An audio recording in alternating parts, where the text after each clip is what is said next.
friends, welcome to my channel and welcome to a recipes from the box video. I'm so excited because this one is going to be, if you know, my Betty Crocker recipe card box that I have had for years, and I featured it in a video and people are interested in it. And so I'm going to be making some recipes from that box. And the one I'm making today is the old-fashioned oatmeal cookies. It's from the American Classics, card number 16 in the American Classics section in the box, right in there. It is the best cookies. I used to make these all the time when we were newly married. This was my go-to. Brian would come home for lunch and he would take like 6 of these back to work with him. One of the things I love about these cookies is that the raisins are soaked, pre-soaked, so they're plump and juicy and wonderful in the cookies. So I'll get to making those in a second, but I want to tell you about all the ingredients that go in there.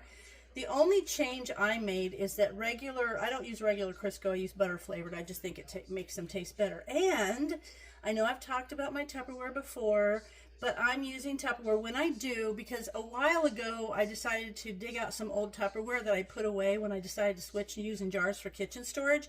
Once I did that, I couldn't understand why I ever stopped using my Tupperware, because it's practical and it's amazing. But also when I pulled it out, it kind of rekindled my obsession with it. So I bought some new things that are super cool that I'll show you. But as I use this stuff in my videos, I'll tell you what it is. If you're interested, I have become a consultant because my goal is to get Tupperware back into people's kitchens the way it used to be, because it's awesome. But there will be a link in the description if you're interested in anything, and you can check out what's available. So on my ingredients for these oatmeal cookies, the first thing is 1 cup of raisins, and I have that in one of my little Tupperware cereal bowls. I like these because you put stuff in them and there's a seal that goes with them, so you can seal it up if you want to pre-measure, because you know I do that. And 1 cup of water. There's 1 cup of water in here. 3/4 cups of shortening, but like I said, I use the butter flavored Crisco instead of regular. 1.5 cups of sugar. Now, I am cutting back on sugar in a lot of the extra things like desserts that I make. So instead of using 1.5 cups of sugar, I'm actually using the Splenda Magic Baker that's specifically developed for baking. So it acts like sugar in baking, because the other Splenda will puff things up. But this will help make your baked items stay more like they should. And it's a 1-to-1 ratio. So for each cup of sugar, you'll use a cup of the Magic Baker. So I have 1.5 cups right here. 2 eggs. These are from my girls. I got these just this morning. Then there's 2.5 cups of flour. And in this little Tupperware measuring cup, I have 1 teaspoon of soda, a teaspoon of salt, a teaspoon of cinnamon, half a teaspoon of baking powder, half a teaspoon of cloves, and then I also have 2 cups of oats. There's 1 teaspoon of vanilla, and I have to say my friend Darty that I've known for 50 years, a little over 50 years at this point, this is her homemade vanilla, so I'm excited to try that. And 1/2 cup of chopped nuts. Now, FYI, if a recipe calls for chopped nuts, it means you measure the nuts after they're chopped. If it calls for nuts, like 2 cups nuts chopped, you actually measure the 2 cups of nuts and then chop them. So this is going to be chopped nuts. So I need 1/2 cup of chopped nuts. And I put this in my super cool Power Chef. This is the smallest one. There's actually 3 sizes, but there's a set that you can get that's the large size and the smallest size. And that's what I have. And the reason I love it, like this is one of the new things I added, is because you can see I put the nuts in there. There's a very sharp blade. You put the top on. I want to see if you guys can see. Hold it, and there's just a pull string. So there you go. Let's just do 3. I'll do 4. Okay. 4 pulls, and the nuts are already getting chopped. I think I'll do 1 more, or maybe 2 more pulls, because 1 pull is the equivalent. Look at that. So easy, and I find this is just so much easier than getting the board out and cutting it, or using one of those things you have to hit real hard. I just like it. So that is a new item that I added to my collection. So that's everything. I've got my bowl. I got my big, of course it's a that's a bowl, because I've had these forever and they're the most amazing bowls to do anything in. So I've got that. Got my blender. Got my little hand mixer. And I've got my pot. Why do I have a pot?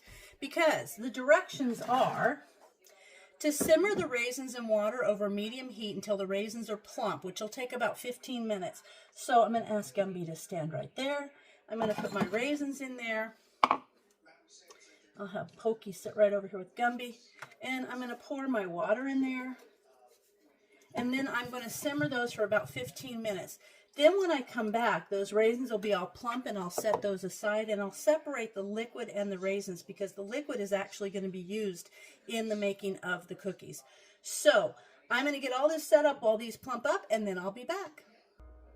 Okay, while those raisins are on the stove plumping up, I'm going to do the next step, which what we'll do is we will drain, separate the raisins from the liquid. And this actually has a measure on the side you can't really see, but there's like little measurements. Maybe I could see that. There you go. So I'm going to pour the liquid in here, and then I'm going to pour enough liquid water to make it a half a cup. But until then, I am going to combine the mix thoroughly the shortening, sugar, eggs, and vanilla. So I'm going to do the shortening in there. And I just have always used, I think I started with the butter flavored shortening by accident when it first came out. I got some of that and I had it, and I was making cookies and I did not have a regular shortening. So I used the butter flavor and it was just good. So now I'm going to use some of my friend Darty's awesome vanilla. So we're going to do is, it's just, oh my gosh, it smells so good.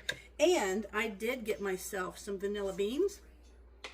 So I am going to venture into the vanilla making, which this one I think she said has processed for like 2 years. Yum. Okay, so I've got the shortening, sugar, eggs, and vanilla. So there's my sugar, which is really the Splenda, which is fine. And then the eggs. So let me get those in here. And then we will mix these up.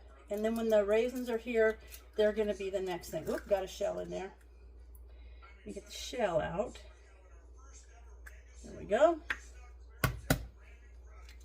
Okay. I love having my chickens right now, especially with all the issues that we're having with chickens. Okay, so there's all the other stuff that I'll need. So now I'm just going to blend this up. And we'll get these nice. And then I just have to mix in everything else. That's how easy it is to make this. So I'm going to give this a good blend, and then I'll be right back. All right, now I have separated the raisins from the liquid, and there was actually enough liquid in here that I didn't have to add any water. And I did let it sit for a little bit in the fridge to cool down because I didn't want to put it in here hot. So I'm just going to slowly pour this in and mix it in. And I'm not using my KitchenAid, which I could, because I never did. I just always did it by hand. So this is the way I'm making it, the way I used to when I was a young gal. So, and I think I messed up when I was talking about the measurement of the nuts. If they say 2 cups of nuts chopped, then you measure the nuts first and then chop them. If it says 2 cups of chopped nuts, then that's a whole different thing. Then you chop the nuts and then measure them. So chopped nuts are measured and are chopped and then measured. Nuts chopped are measured and then chopped. I think I have that right now. Anyway, so now I'm just going to keep mixing this in. And should be doing fine. And then we're just going to mix in all the rest of the ingredients. So I'm going to put the raisins in there.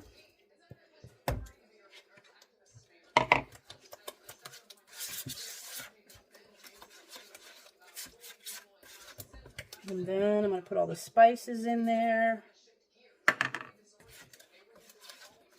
And then I'm going to mix, I like to mix the oats in first and then mix in the flour.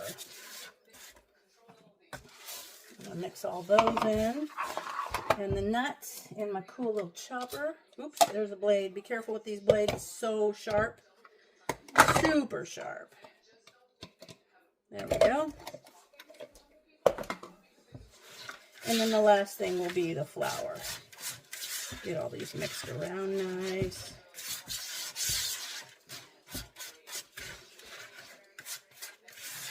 And then I'm just going to take it and put it in, I've got the little scoop. I'm just going to scoop those out about 2 inches apart. And I've got my oven heated to 400 degrees. And then they're going to go for about 8 to 10 minutes, and it should make about 6½ dozen cookies. So that's just great. And I like to do this because I feel like the oats getting coated with all the seasoning, the spices, is good. I have also added nutmeg to these, or allspice, just because I wanted to, and they turn out real good. Okay, I'm going to mix about half of that in. And we're going to just mix these until it's a nice cookie dough. And I could do this in my KitchenAid. You could if you had one. But if you don't, this just goes to show you. Tell you what, back in the early 80s, not many of us had a KitchenAid. Now they're a common thing in the kitchen. See how kitchens have changed? So surprising. Okay. Okay.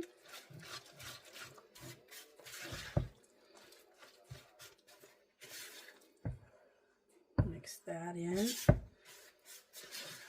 These are just a yummy cookie. And they freeze well too, if you want to go ahead and make these and then freeze them. A good thing to do is make them, then freeze them, and then just take out, 3 or 4 for the day or something. That's kind of a good thing. Kind of helps from eating a whole bunch of them, because I'll tell you what, Brian's a guy that can eat some cookies. He's known for his love of cookies.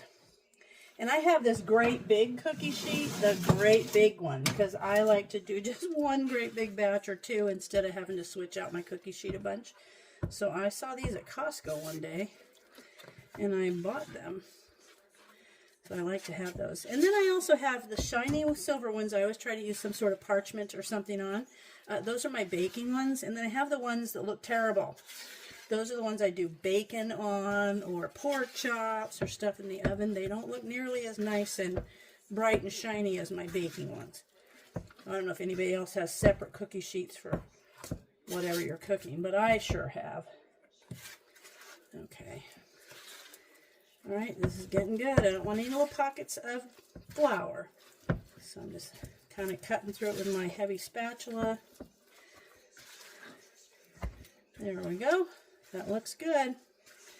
All right, now I'm just going to put those out, and then probably 8 to 10. Yeah, I'm probably going to do these for about, I always check them at 8 and see how they look. If they need to go longer, I'll leave them. Okay.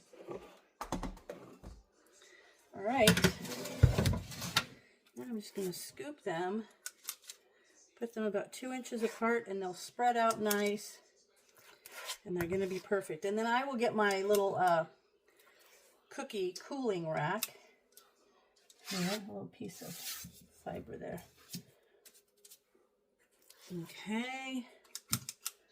So I will go ahead and do these, and then I'm going to pop them in the oven, and I'll tell you how long exactly they took after I get them out.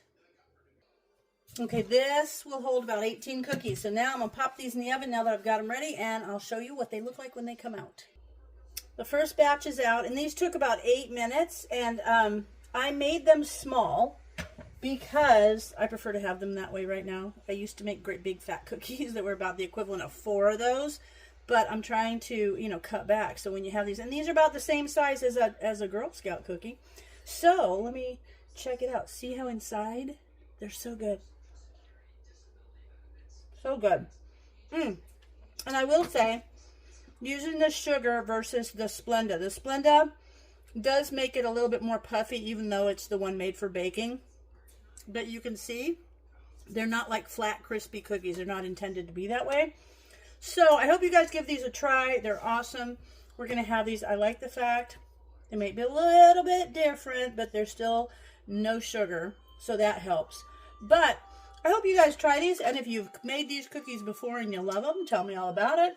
And as always, thanks for watching, and I'll see you in my next video. In fact, there's 2 more batches of this. I just want to say, this isn't all you got. There's going to be 2 more batches like this, so there's plenty. So as always, thanks for watching, and I'll see you in my next video.